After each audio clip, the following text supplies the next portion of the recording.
En ces années 50, personne ne peut savoir à Rome comme à Montréal que la prochaine décennie verra les Québécois remettre beaucoup de choses en question, y compris leurs pratiques religieuses.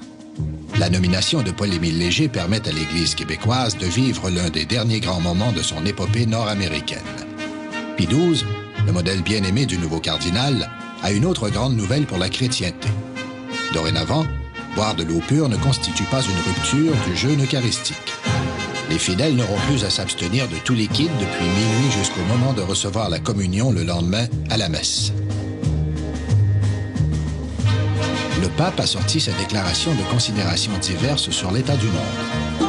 Il y dénonce, entre autres malheurs, les guerres cruelles de ce siècle.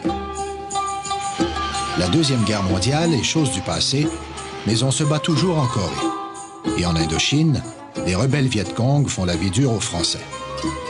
Aux États-Unis, le général Eisenhower s'apprête à emménager à la Maison-Blanche, alors que l'autre grand héros de la dernière guerre mondiale, qui est encore premier ministre de son pays, tente de se refaire une santé sous le soleil des Caraïbes. En cette mi-janvier, il fait soleil à Montréal aussi, mais c'est plus froid. Et on s'y relève d'une tempête de pluie glacée qui a fait de lourds dégâts.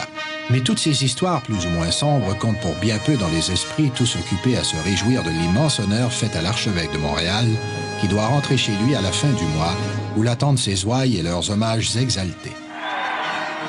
En cette moitié de siècle, le Québécois le plus célèbre du moment n'a pas 50 ans, ce qui en fait l'un des plus jeunes princes de l'Église. Le cardinal Léger est né au début du siècle à Valleyfield, mais il a grandi à Saint-Anicette, un petit village un peu coupé du monde, je dirais presque pendant 6 mois de l'année. Pendant l'hiver, les gens de Saint-Anicette n'avaient pas grand contact avec le reste du monde. Il est le fils aîné d'honnêtes commerçants dévots, prêts à tous les sacrifices pour que leurs 2 fils reçoivent la meilleure des éducations. Jules, le cadet, fera une remarquable carrière de diplomate. Curieusement, il a grandi dans une maison qui a été construite par un patriote de 1837, M. Masson. Il a grandi dans cette maison et qui était aussi le magasin général, c'est-à-dire que le premier plancher, c'était le magasin général du village que son père tenait et qui était un peu le chef-lieu des environs, c'est-à-dire que c'est là où arrivaient les marchandises et les bateaux aussi au quai de Saint-Anicette. Donc, les hommes du village venaient veiller au magasin général le soir et discutaient des politiques de Sir Wilfrid Laurier ou des sorties oratoires d'Henri Bourassa. Il fallait même que son père le force à aller se coucher le soir parce qu'il restait là pendant des heures à les écouter. Il faut dire aussi que ça finissait toujours par des blagues, ça finissait, chacun racontait sa petite farce et il aimait beaucoup rire. C'est ici, n'est-ce pas, que tous ces souvenirs reviennent à la surface. Enfin, en ce moment, vous entendez cette cloche, par exemple. Alors, quand j'étais tout petit, quand j'avais 6, 7 ou 8 ans, j'avais l'audace de monter dans ce clocher qui est assez haut. Et j'apportais un crayon pour graver mon nom sur le bronze de la cloche. Il va avoir une belle relation avec sa grand-mère maternelle qui s'occupait beaucoup de lui et qui va l'initier à la religion, à la prière. Et ça a été très important pour lui, cette période de sa vie. Et la coupure va être assez déchirante quand ses parents vont l'envoyer à Sainte-Thérèse, au collège de Sainte-Thérèse, pour faire son cours classique. À 12 ans, Paul-Émile quitte le foyer paternel de Saint-Anicette pour aller faire ses études classiques à Blainville, au séminaire de Sainte-Thérèse. Quelle sorte d'élève étiez-vous? Étiez-vous un élève turbulent ou docile? Pas turbulent, très ambitieux. Je voulais réussir. Dès mes premières années au collège, j'essayais toujours de conquérir les premières places. Et un beau jour, Paul-Émile a annoncé à son père qu'il voulait devenir prêtre. Bon, ça n'a pas été une grande déception. Bien sûr, il aurait aimé assurer la relève du magasin, mais ils étaient très fiers à cette époque-là, au début du siècle. Avoir un prêtre dans la famille, c'était le ciel assuré. Hein? Et éventuellement, il s'est inscrit au Grand Séminaire de Montréal, où il est devenu prêtre en 1929. L'abbé Léger rejoint les rangs des quelques 4000 prêtres que compte le Québec en cette année 1929. Dans les années 30, là, c'est encore, je dirais, les grandes années. On a un nombre important de prêtres par fidèle. Pensons qu'il y a quelque chose comme 25 ou 30 000 frères, sœurs qui sont au service de l'Église. Ça fait quand même pas mal de monde. On prenait le catholique quasiment du berceau jusqu'à la tombe pour l'encadrer un peu tous azimuts. Par exemple, on se rappelle, du moins les plus vieux, des Dames de Sainte-Anne pour les mères de famille, la congrégation des jeunes filles, la congrégation des jeunes gens, les ligueurs du Sacré-Cœur, les scouts, les louveteaux. Maintenant, dans les années 30, on est au terme d'une première période d'urbanisation. Le Québec est de plus en plus urbain, mais l'Église n'est pas encore touchée dans sa grande puissance. Ça va arriver dans les années fin années 40 et surtout dans les années 50. Je pense que c'était un jeune homme assez doué, qui réussissait bien dans ses études et les Sulpiciens l'ont envoyé à Paris et à Issy-les-Moulineaux, en banlieue de Paris, d'abord pour poursuivre ses études en droit canonique et ensuite pour enseigner le droit canonique. Le 1er juillet 1933, parti depuis 4 ans, il vient passer ses vacances en famille au Québec. Il n'emporte rien car il doit être de retour au début de septembre. À mon arrivée, comme mon supérieur m'a dit, nous avons décidé de fonder un séminaire au Japon et vous irez. Évidemment, j'ai essayé de chercher dans ma géographie où se trouvait le Japon et je suis parti pour là-bas. Ce fut une expérience assez pénible parce que nous allions vers l'inconnu. Lorsque des missionnaires partent et qu'ils ont là-bas une tête de pont, l'individu qui arrive est en sécurité. Mais nous arrivions là-bas avec un mandat, mais sans moyens pour réaliser cette œuvre. Lui, il se voyait jeune prêtre canadien évangélisant ces pauvres Japonais, mais une fois arrivé là, il s'est aperçu, lorsqu'il les a vus adorer la déesse Soleil dans un temple païen, il s'est dit « Qui suis-je, moi, petit rien du tout », imaginant que je vais convertir des gens qui ont une civilisation millénaire, qui sont cultivés, instruits. Il a mesuré une fois sur place la difficulté, à commencer par le fait qu'il ne parlait pas la langue. Alors, il s'est astreint à apprendre le japonais. Il a été nommé curé d'une paroisse au Japon et éventuellement, il a fondé son fameux séminaire à Fukuoka. Et c'est alors que pendant 6 ans, j'ai cherché, j'ai commencé à enseigner la philosophie en japonais. Tout cela demande beaucoup d'efforts, d'adaptation. Je crois que c'est cette expérience qui m'a rendu un peu plus malléable. Il a demandé son rappel en 1939 et il est revenu quelques mois à peine avant la déclaration de la Deuxième Guerre mondiale. Et il a toujours ressenti un certain malaise d'être revenu au moment où la guerre commençait parce que ses collègues, eux, sont restés là. Certains ont été emprisonnés, d'autres sont morts à Hiroshima, à Nagasaki. Et alors il s'est senti à la fois chanceux et un peu... il se disait, j'aurais dû être là avec mes collègues. Si vous suivez mon itinéraire, vous constaterez qu'il m'a toujours été imposé comme orientation et qu'il a été pour moi l'occasion d'une adaptation parfois excessivement douloureuse.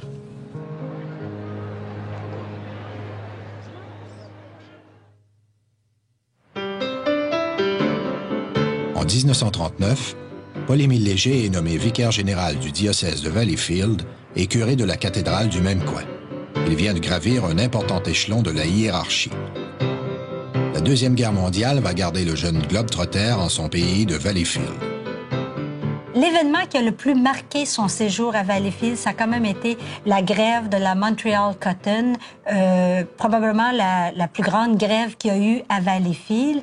Bon, les employés de la Montreal Cotton travaillaient dans des conditions moyenâgeuses, des heures de travail incroyables, les enfants, les femmes rivés à des machines jusqu'à 6-7 heures le soir. C'était vraiment, et pour des salaires de famine aussi. Et à ce moment-là, Madeleine Parent et Ken Raleigh, qui étaient deux syndicalistes, sont venus sur place pour essayer de syndiquer les travailleurs de la Montreal Cotton. Après plus de 2 mois de grève, la compagnie, avec le gouvernement Duplessis, qui nous avait toujours attaqués publiquement, qui avait promis qu'il y aurait des arrestations, qui nous traitait de communistes, qui disait que les gens étaient paisibles et qu'ils étaient terrorisés par nous. Ils ont essayé de casser la grève avec, naturellement, l'aide de la police provinciale qui a été envoyée en force, avec l'appui des curés de Valleyfield qui convoquaient ceux qui voulaient être des briseurs de grève à la messe, promettant de les escorter vers le moulin. Il a essayé de convaincre les travailleurs de ce syndicat, une espèce de petit syndicat de boutique catholique, là, et ça n'a pas marché.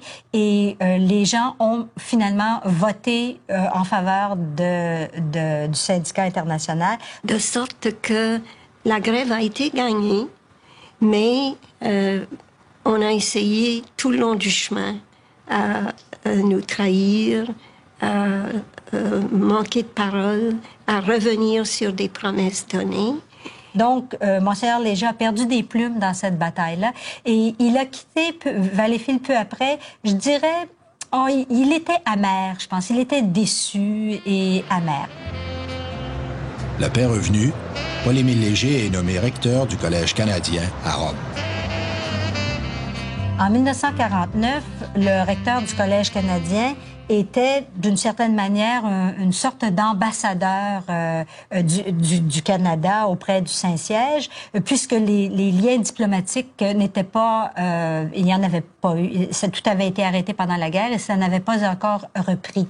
Donc, c'est lui qui recevait les hommes politiques canadiens et, évidemment, tous les évêques du Canada qui venaient parce que c'était l'année sainte qui allait débuter en 1950. Donc, il introduisait toutes ces personnalités-là, il les introduisait au pape Pie XII, avec qui il s'est lié. Comme il disait lui-même, c'est peut-être un peu prétentieux de parler d'amitié, mais on peut dire que le pape Pie XII a découvert Paul-Émile Léger et s'est attaché à lui. Au sortir de la Deuxième Guerre mondiale, l'archevêque de Montréal, Monseigneur Joseph Charbonneau, fait parler de lui. Ses prises de position déplaisent aux autres évêques, de même qu'à Maurice Duplessis.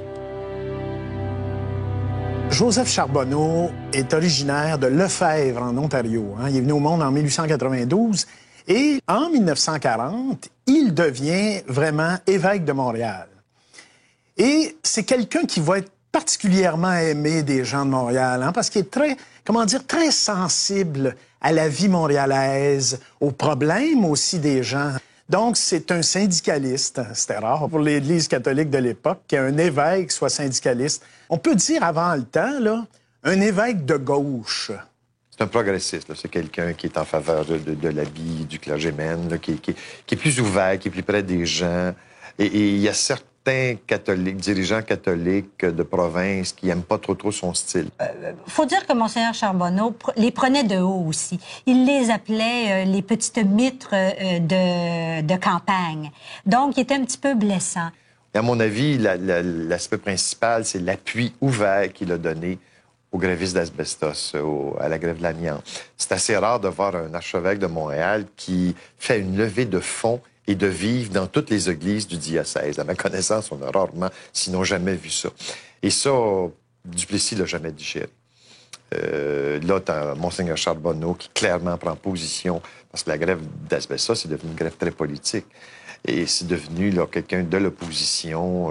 Duplessis va même accuser Monseigneur Charbonneau de faire le jeu des communistes. Monseigneur Charbonneau était 20 ans en avant de son temps et je pense qu'il y a plusieurs évêques qui ont voulu avoir sa tête.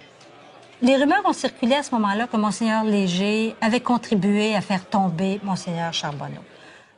Personnellement, je ne pense pas qu'il avait le pouvoir ni l'influence sur Pie XII pour pouvoir l'amener à prendre la décision de demander à Monseigneur Charbonneau de quitter son poste. Bon, ça, on n'a pas de preuves, mais ce qui semble, c'est que Duplessis soit intervenu à Rome directement pour demander que Charbonneau perde sa job ou soit tassé poliment.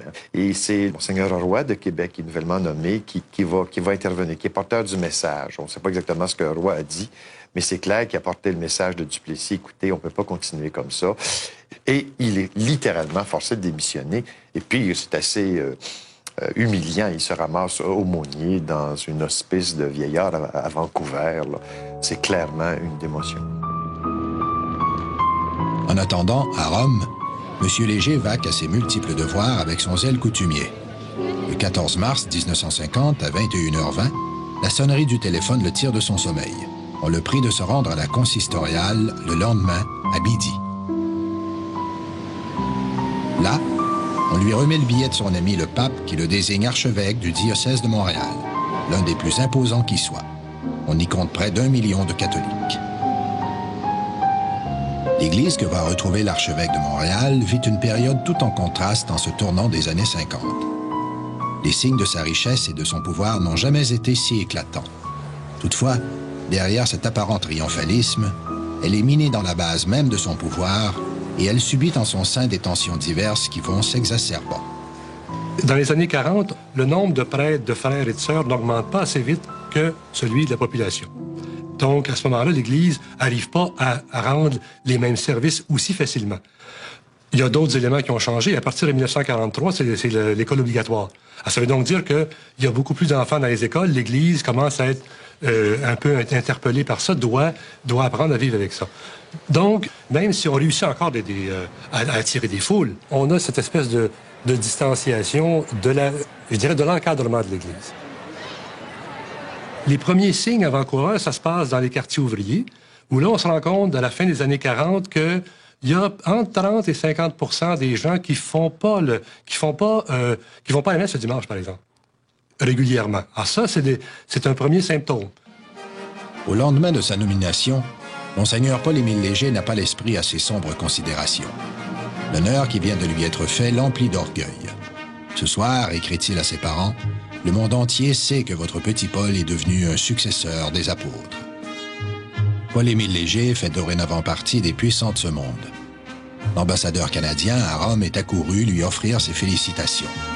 Le premier ministre Duplessis lui a adressé un télégramme dans les plus brefs délais. À la veille de son départ, le nouveau prélat accompagne pour une dernière fois une délégation canadienne au Vatican. Les pèlerins s'agenouillent pour recevoir la bénédiction papale, l'émotion est à son comble, le nouvel archevêque éclate en sanglots. Pie XII se penche, l'entoure de ses bras, l'aide à se relever, puis dépose 2 baisers sur ses joues. Il ne faut pas oublier qu'il vient pour remplacer Monseigneur Joseph Charbonneau, qui a été forcé par le pape Pie XII de remettre sa démission sans savoir exactement pourquoi. Donc, ça a été un traumatisme dans Montréal. Mais quand Léger est arrivé, il est arrivé avec assez de panache pour faire oublier, en quelque sorte, cet événement douloureux pour les gens de Montréal en particulier. Et ce jour-là, j'étais au Cap de la Madeleine. Et c'est ainsi que j'ai enregistré sur disque le premier chapelet.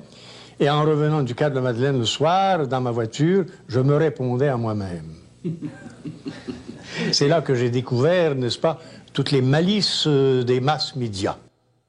Parmi les premiers gestes qu'il a posés en arrivant à Montréal, ça a été d'abord d'instaurer le chapelet en famille. C'est sûr qu'en arrivant, Léger devait faire des choses pour prendre possession jusqu'à un certain point, faire sa marque dans le diocèse qui était le sien maintenant.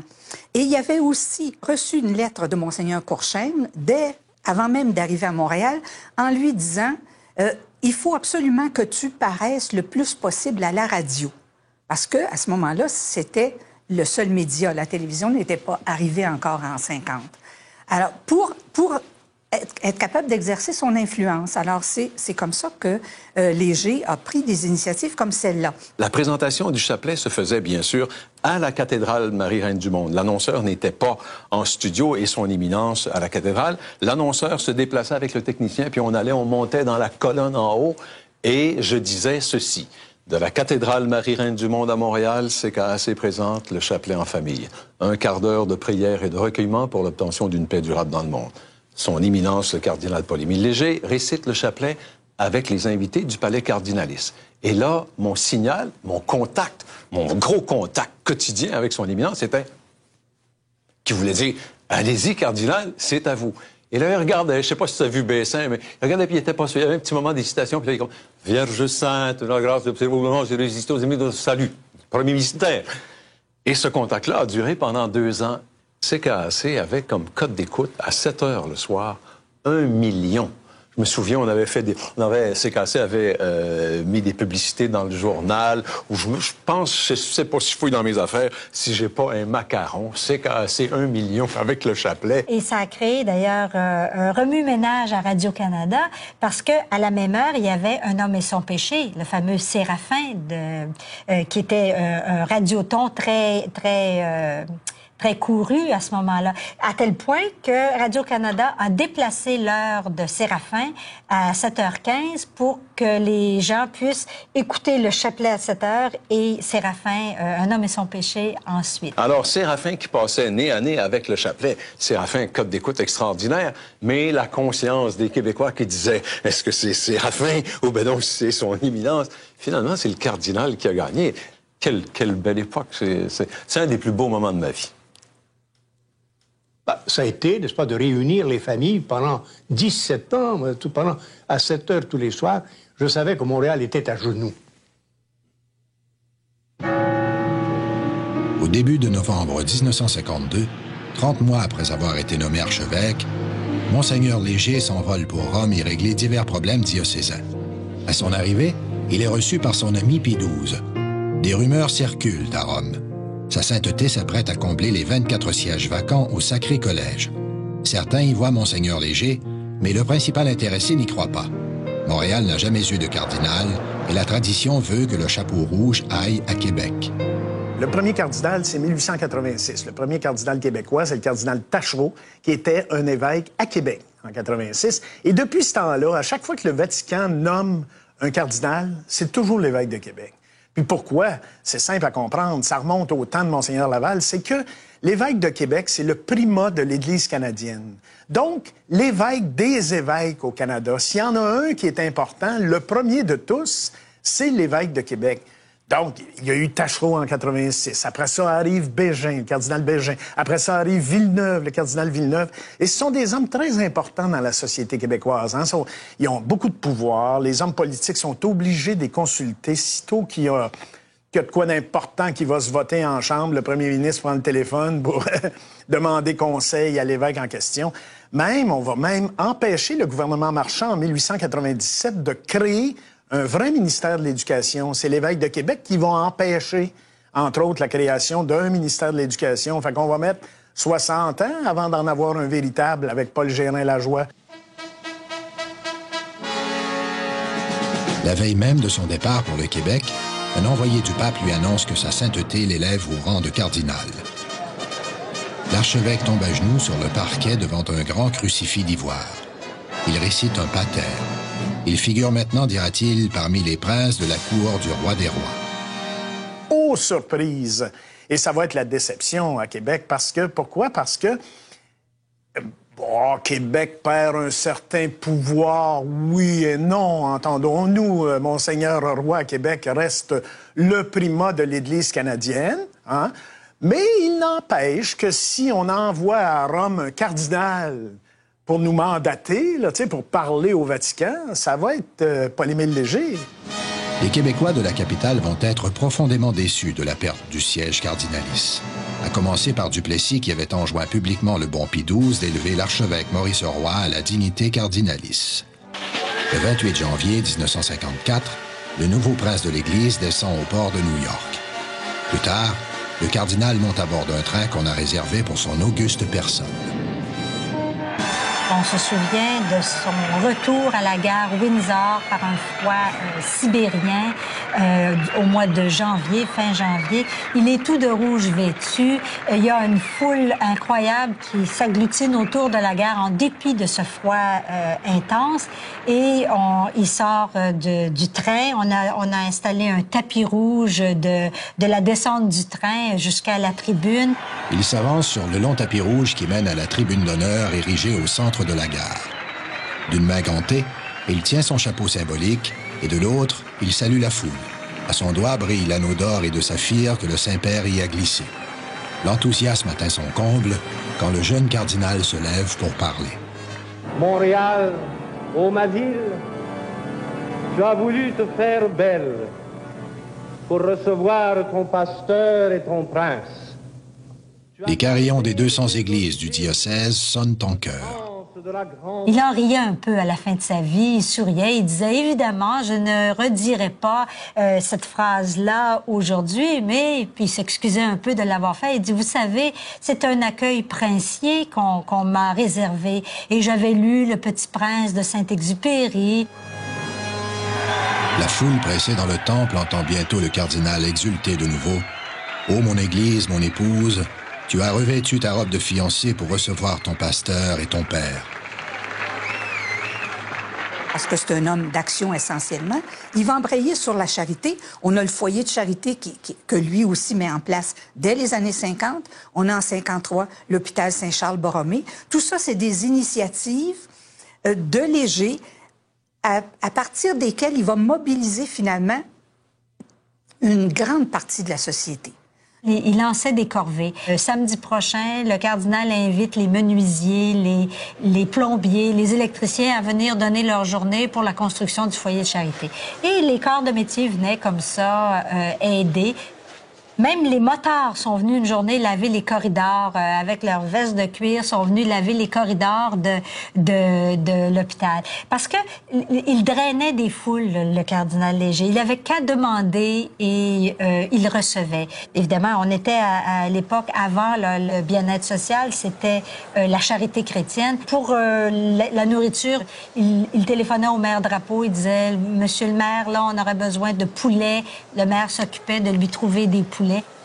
C'est vraiment dans cette ligne-là que Léger va tenter de répondre aux besoins du temps par des initiatives de charité et des initiatives de spiritualité. Et on voit bien dans tout ça, il n'y a jamais de remise en question ou de réévaluation de l'idéologie ecclésiastique. Eh bien, que les hommes continuent à s'amuser, que les hommes continuent à jeter à flot l'alcool, de façon à ce que les jeunes puissent eux-mêmes tremper leurs pauvres lèvres dans ce fleuve du plaisir. Et vous serez obligés alors de bâtir et de bâtir et de bâtir des institutions pour préserver vos jeunes, pour réhabiliter l'humanité. Et vous en paierez des impôts, directs et indirects. Car un monde où règne la haine, c'est un monde qui doit payer pour la haine. On rue aussi dans les brancards chez les fidèles convaincus. À cette époque, de plus en plus de laïcs contestent de l'intérieur le pouvoir des clercs. Donc, faire en sorte que les clercs soient à leur place comme dans le magistère religieux, mais qui ne soient plus dominants dans tous les domaines. Par exemple, que ce soit dans les syndicats, que ce soit dans les écoles ou les collèges, que les clercs n'exercent pas un pouvoir qui soit trop grand, ou même qui n'exerce pas de pouvoir du tout. Vers la fin des années 50, il a subi 3 deuils successifs qui l'ont bouleversé et même qui l'ont véritablement fait sombrer dans une profonde dépression. C'est la mort de sa mère, quelques mois plus tard, la mort de son père et encore quelques mois plus tard, la mort de Pie XII, qui était son père spirituel. Angelo Giuseppe Roncalli lui succède la même année. Il s'appellera Jean XXIII et s'avérera le pape peut-être le plus populaire du XXe siècle, celui qui décidera d'adapter son Église au monde contemporain. Dès janvier 1959, il annonce que se tiendra le 2e concile du Vatican en octobre 1962. Dès le moment où Jean XXIII arrive, on est à la fin des années 50, ça va marquer un changement. Et, par exemple, un homme qui va être drôlement affecté par ce changement-là, ça va être le cardinal Léger. Le cardinal Léger qui, lorsqu'il arrive à Montréal dans les années 50, au début des années 50, est perçu comme un homme plutôt conservateur. Et c'est ce qu'il est. Mais à la fin des années 50, il va devenir tranquillement réformateur. Le Concile promulguera 4 constitutions, dont une sur la place de l'Église dans le monde moderne et une autre sur la rénovation de la liturgie, ce qui mettra fin à la messe en latin. Dès la première session, le cardinal se range dans le camp des pères conciliaires les plus progressistes, où il va bientôt se distinguer comme l'un des plus avant-gardistes. Ça réunit, bien sûr, les évêques du monde entier, les cardinaux, bien sûr, des supérieurs majeurs de communautés religieuses, des experts théologiens en quantité. Et c'est un grand brasse-camarade, finalement. On analyse tout et ça a duré quelques années, le Concile Vatican II. Le cardinal Léger a été une figure marquante de Vatican II. C'est assez étonnant, mais la chose s'est produite. Il a eu des interventions extrêmement importantes au Concile, très fortes, sur, par exemple, l'amour humain, l'amour conjugal. Le mariage n'a pas pour seul objectif de faire des enfants, mais de s'aimer. Il allait très loin sur ce plan-là. Il a été un intervenant important. Les interventions du cardinal ont été très appréciées. Et ce n'est pas chauvin de dire ça parce que dans les journaux italiens, les journaux français, les journaux américains, on faisait des commentaires élogieux sur les sorties du cardinal Léger à Rome. Même s'il a joué un rôle de premier plan au Concile, c'est paradoxal parce que moi, je considère que Léger, c'est une espèce de personnage baroque. Par tempérament, par formation, c'était un homme conservateur, traditionnaliste. Ça a donc été à l'origine de la transformation du cardinal, qui était un homme un peu dans l'esprit de Pie XII, c'est-à-dire conservateur, pessimiste même, qui voyait finalement l'Église avec des yeux anciens. Et avec ce concile-là, on a vu un cardinal Léger transformé, qui est devenu à l'écoute des autres. Il n'était pas enchanté de Jean XXIII. Hein? Et lui qui avait admiré Pie XII, c'était vraiment pas son style. Hein? Alors, et ce sont les proches du cardinal, ses secrétaires, en particulier M. Lafortune, qui ont vu, en lisant les documents qui venaient de Rome, les enjeux, puis qui lui ont dit, écoutez, il faut s'occuper de ça. Alors, il s'est entouré, M. Lafortune et M. Andrino, qui est un théologien, qui ont été ses deux experts, ses deux principaux experts, parce qu'il y en a eu d'autres aussi au Concile, qui, eux, ont bien compris les enjeux et qui ont réussi à le convaincre. C'était un homme émotif, je vous ai dit, mais ça aussi, ça jouait en sa faveur parce que quand on réussissait à le convaincre, on pouvait obtenir des choses, ce qui ne veut pas dire qu'il était toujours totalement convaincu au plan intellectuel. La réalité religieuse québécoise n'a pas attendu la fin du Concile pour connaître de profonds bouleversements. 2 grands phénomènes infléchissent son évolution. Il y a tellement de besoins pour l'éducation, pour les services sociaux, que l'Église n'a plus de personnel. On est obligé de faire appel à des instituteurs laïques, par exemple dans les collèges classiques. C'est la première fois que ça se fait. On avait commencé à l'élémentaire puis au secondaire, mais les années 60, ça va débouler, puis très rapidement, on a besoin de personnel.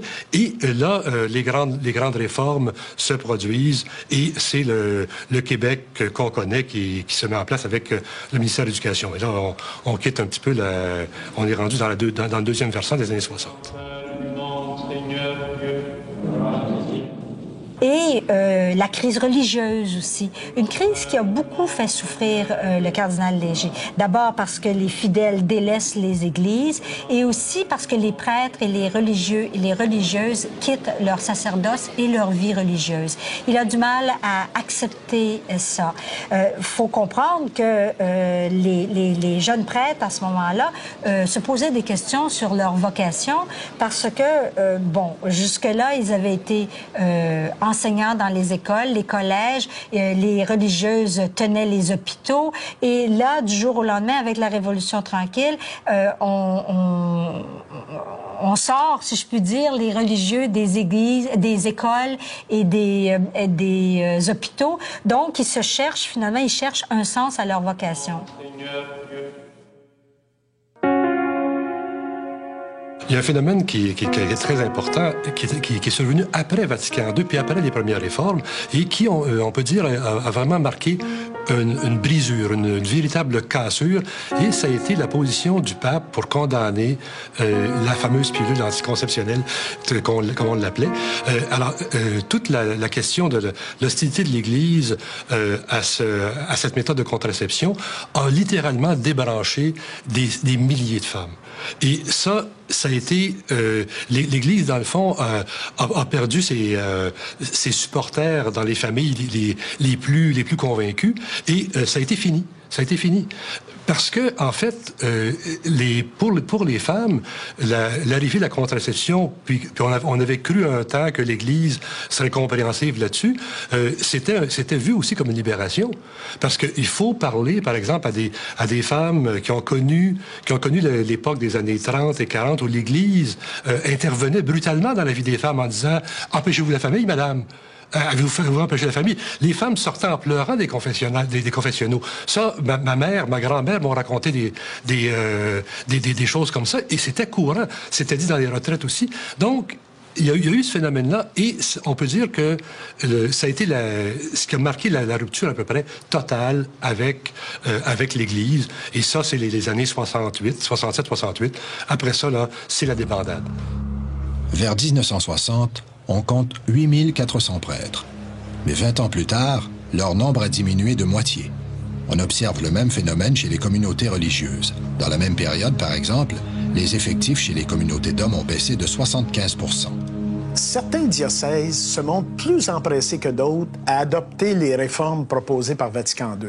En particulier le diocèse de Montréal. Et pourquoi Montréal? L'historien Jean Hamelin... Ah, tiens, il faut que je vous parle de l'historien Hamelin. Jean Hamelin est un historien québécois qui a fait carrière à l'Université Laval jusqu'à sa mort à 66 ans en 1998. Et c'est ça, Hamelin a beaucoup publié, en particulier un bel ouvrage sur l'histoire du catholicisme québécois. Et il nous dit là-dedans que si, à ce moment-là, le diocèse de Montréal est un des premiers à embarquer dans les réformes de Vatican II, c'est à cause de la présence du cardinal Léger.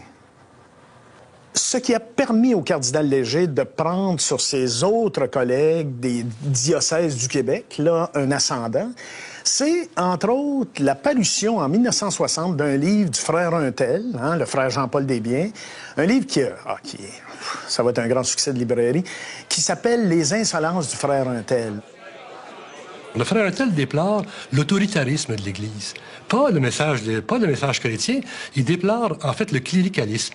Parce que ce qu'il dit, c'est que l'Église est beaucoup trop autoritaire et cherche à être oubliée en tout, y compris lorsque c'est pas des questions de doctrine. Alors ça, c'est un message qui va être reçu, je dirais 5 sur 5 à l'échelle du Québec. Tout le monde connaît le succès de librairie qu'ont été les ascendants du frère Untel. Il va en vendre quelque chose comme 17 000 en 10 jours, ce frère-là. Il va en vendre 130 000 en quelques mois. Ça va être vraiment, probablement, notre premier grand succès en librairie. Les évêques québécois se scandalisent. Certains d'entre eux voudraient censurer ce fameux frère Untel. C'est Léger qui va, d'une certaine manière, prendre la défense de Jean-Paul Desbiens. Donc, on le voit, il est de traditionnaliste qu'il était en 1950, voilà que 10 ans plus tard, il se révèle l'évêque le plus progressiste du Québec. Il comprend aussi que le temps est venu de diriger son cher diocèse de façon collégiale. Or, il a le courage de se dire qu'il n'est pas l'homme de la situation. L'Église avait évolué, le Québec avait évolué, et lui avait du mal un peu à s'ajuster à tout ça, et il a choisi la voie du missionnariat, et il est parti en 1967. Aussi, quelques-uns se demanderont-ils, et à bon droit, pourquoi je quitte le navire au moment où il affronte la tempête. Et au fond, c'est justement cette crise religieuse qui m'incite à quitter un poste de commande pour redevenir un simple prêtre missionnaire. C'est au synode, durant la discussion sur les problèmes de la foi et sur l'athéisme, que j'ai vécu un véritable drame de conscience. J'ai compris tout à coup que le Seigneur exigeait de moi des actes en plus des paroles. Les gens étaient absolument abasourdis. C'était l'année de l'exposition. On commençait à être habitué à des choses extraordinaires, mais ça a jeté par terre beaucoup de monde. Il va vivre 12 ans en Afrique, dans le dénuement et le dévouement aux miséreux, bien loin des fastes du cardinalat montréalais. Il a beaucoup souffert en Afrique. C'était très dur pour lui, l'Afrique. D'abord, le climat, son âge, et aussi, bon, il allait aider les lépreux, mais en Afrique, on lui a fait comprendre que le pays s'occupait, les pays africains s'occupaient eux-mêmes de leurs lépreux. Bon, il s'est occupé d'une belle œuvre, les enfants handicapés, mais ça a été très dur. Il revient au pays en 1979. Sa santé s'est détériorée, son optimisme aussi. Ses œuvres étaient regroupées, Famé Péréo, le cardinal Léger, ses œuvres et tous les autres œuvres qu'il a fondées étaient regroupées et il allait à son bureau tous les jours et même malade, il ne refusait jamais une invitation. Il adorait aller visiter les jeunes. On pourrait croire qu'il aurait eu peur d'être confronté aux jeunes d'aujourd'hui, mais il adorait ça, voir les jeunes avec les cheveux rouges, avec les boucles d'oreilles. Et il disait, il allait les voir, il leur parlait, puis il revenait tout fier de son coup. Il disait, « Ah, je leur ai dit que j'étais un chef punk, et puis ils ont aimé ça, on s'est bien entendu. » Il allait visiter les sidéens, il allait visiter les personnes du troisième âge. Il ne refusait jamais les invitations d'où qu'elles viennent. Paul-Émile Léger s'éteint à la mi-novembre 1991 dans un chagrin et un respect général. Avec le cardinal Léger disparaissait le dernier grand premier rôle d'un Québec et d'un monde révolu. Le cardinal Léger a tout mis de côté et il est parti. Il n'est pas parti aux Bermudes se reposer, il n'est pas parti dans les Antilles, il est parti là où il y avait vraiment de la misère. Il est parti en Afrique, il est parti chez peut-être les plus démunis, il est parti chez les lépreux, avec un message qui dit, écoutez, les 2 tiers de l'humanité crèvent de faim, est-ce qu'on fait quelque chose? Je vais vous montrer comment on le fait. C'est l'exemple de quelqu'un qui a tout, parce que finalement, son éminence avait tout, et qui donne tout. Quel bel exemple. Toujours avec beaucoup de présence, une parole très riche, une façon de toucher les gens. Ça, chez lui, c'est resté. J'ai envie de dire, c'était un nostalgique du 17e qui avait épousé sans questionnement la pensée du 19e, qui était une pensée très autoritaire, mais qui était en quelque sorte égarée au 20e. On le verra surtout dans le cadre du Concile et après. Et il était, pour les gens, extrêmement attachant. Comment ça se fait, cette relation qu'il y avait avec les gens, qui fonctionnait toujours, ça cliquait, comment ça se fait? Moi, je n'ai jamais compris. Mais en même temps, comme c'était presque aux antipodes de ce qu'il était, il a eu bien du mal à assumer toute cette évolution-là. Et je pense que c'est, en fin de ligne, ce qui explique en profondeur, en tout cas au niveau de sa pensée, pourquoi il est parti. Parce que tout était à faire, là. Il est parti en 67. 2 ans après la fin du Concile, il n'était plus là. Quand les gens de mon âge me demandent encore mon autographe, j'écris ce petit mot du cardinal qui m'a laissé et qui est « Répandez la joie, le monde sera meilleur ». Vous tous qui m'avez aimé, priez pour celui qui ne vous oubliera jamais.